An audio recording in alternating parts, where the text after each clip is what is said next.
So what if life isn't this chaotic battle that we all think it is? What if it's actually a game? A game with clear, simple rules that if you just learn how to play can lead you straight to victory. Well, that's exactly the idea behind this fascinating little book from 1925 by Florence Scovel Shinn called The Game of Life and How to Play.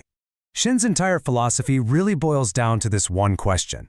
We're so often taught that life is a struggle, that you have to fight for everything you get. But she just flips that whole idea on its head. She suggests that maybe, just maybe, we're all players in a very different kind of contest. And there it is, right from the source. She argues that life is a game of giving and receiving. It's governed by these invisible spiritual laws, kind of like gravity. What you send out, whether it's through your thoughts, your words, or your actions, is exactly what comes back to you. The rulebook, she says, is right there in front of us, if we just know how to read it. All right, so what's rule number 1 in this game? Well, it all starts with a control panel for your entire reality, your own mind. Okay, the way Shinn breaks down the mind is super interesting. Think about it like this. Your conscious mind, that's the director. It's the part of you that looks at the world, has opinions, worries, and sees limitations. But then you have the subconscious mind. It's just pure, raw power. A faithful servant that takes whatever the director says and carries out the order, no questions asked. It doesn't judge, it just does. And then there's the superconscious, which is like the perfect blueprint for your life, just waiting. The key takeaway here, whatever the conscious mind impresses upon that powerful subconscious gets made into reality. And how does the conscious mind give its orders? With this, the imagination. Shinn calls it the scissors of the mind, which is such a great image, right? Because your imagination is constantly, day in and day out, cutting out pictures of what you're focused on. And those pictures are the blueprints it hands over to the subconscious to build your life. This next story really shows you just how powerful and sometimes scary this process can be. Shinn tells this story about a woman who, when she was a little girl, loved to play dress-up as a widow. She'd wear the black veils and everything. Well, that vivid picture got deeply stamped onto her subconscious. Years later, she married a man she absolutely adored, and he died, suddenly.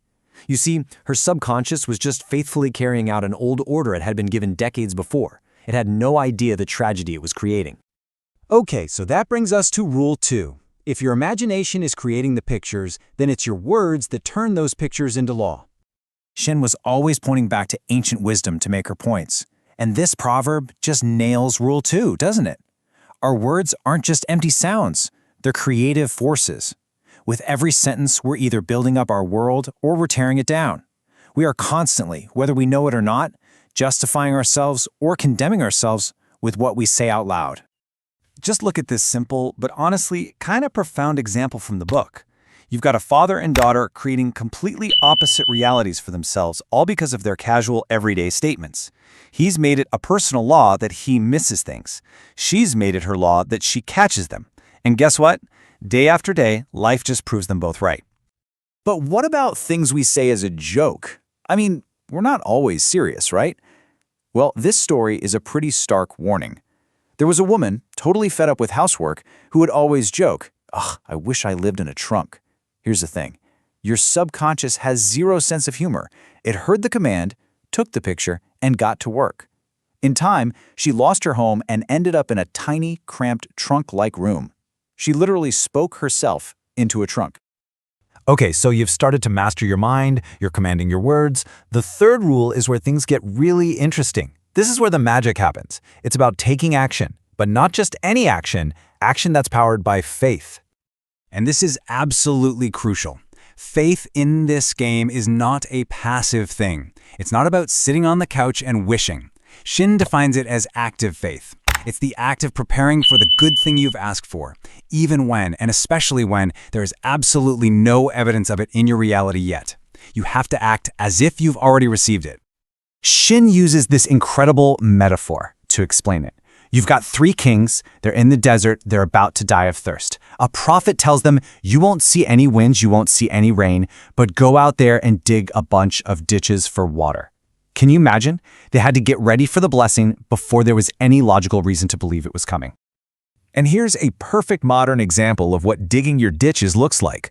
A woman desperately needs an apartment during a huge housing shortage. The logical part of her brain is saying, don't buy anything new, you have nowhere to put it. But what does she do? As an act of fearless faith, she goes out and buys new blankets for the apartment she doesn't have. That simple act sent a powerful signal of expectation, and against all odds, she beat out over 200 other people for a place. So, you've mastered your mind, you're commanding your words, you're acting with faith. What's the endgame here? We get to the final part, winning. What does that actually look like? Shinn's favorite analogy for this is a phonograph, or, a record player. Your subconscious is like a record that just faithfully plays back whatever has been recorded on it. Every single doubt, every fear, every word of failure you've ever impressed on it. So winning the game means you have to consciously get in there, smash those old bad records, and start recording new, beautiful ones in their place. And the prize for doing all this? She calls it the square of life. It's the game completed. It means having a life where these 4 pillars are rock solid. You've got perfect health, abundant wealth, unconditional love, and perfect self-expression in your life and work. This, she says, is the life you were designed to live. So, as we wrap up this little look at a nearly 100-year-old rulebook, it really leaves us with one heck of a question to think about. If your life today is basically just a playback of your past thoughts and words, what records are you creating for your future right now, in this very moment?